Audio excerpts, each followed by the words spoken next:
Hello, hello, mga kamarites! Anong ginagawa natin ngayon? Gumagawa kami ng ano ba ito? Suman!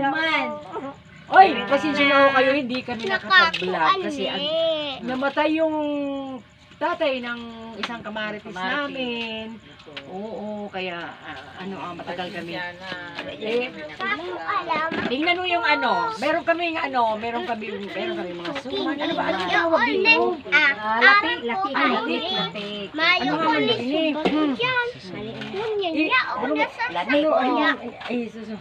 Ito, latik. Ito, wala kaming magawa eh. Kaya bukas almusal namin ito, mga marites. Ito ang mga marites, masisipag kasi itong gumawa ng mga kakanin. Kaya anong masasabi nyo, mga kamarites? Hep, hooray! Ito. Gagawa kami nito kasi gera na naman sa Iraq. Kaya naman. Yung mga kalaban namin taga-Iraq. Ito ang ibabala namin sa mga kalaban namin, mga taga-Iraq. Kaya ito bala namin ito sa kanyon. Baon namin paggera. Kaya bukas meron kaming almusal. Meron kaming kakainin. Habang gumigera sa Iraq, kakain kami ng itong ginagawa namin. Ito ang aming almusal bukas. Hep hep! Hooray! Hep hep! Hooray! Ibo! Uy, magchisbisan tayo mga kamarites.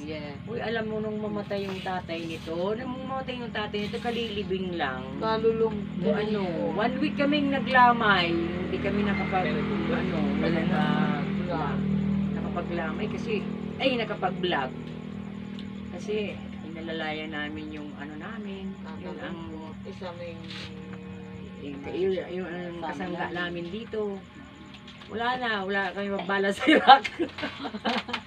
Oo nga, nakakalungkot nga eh. Walang pambala sa Iraq. Walang pambala sa Iraq. Ito wala. Ito nga. Ito ang ginawa namin. Para malibang kami, walang kalungkutan namin. Ito ang ginawa namin.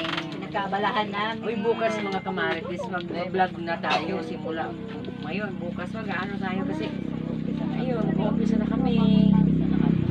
Dapat kasi pupunta ng Manila ito si Kamarites, kaso sabi niya, ano ba? Ayaw mo nga pala nung pumunta na ng Manila. Kasi yung purpose. Kasi nga, mga Kamarites, ayaw ko pumunta ng Manila kasi gumigera sa Iraq. Gumigera sa Iraq, kaya ayaw ko doon na lang kami sa Iraq.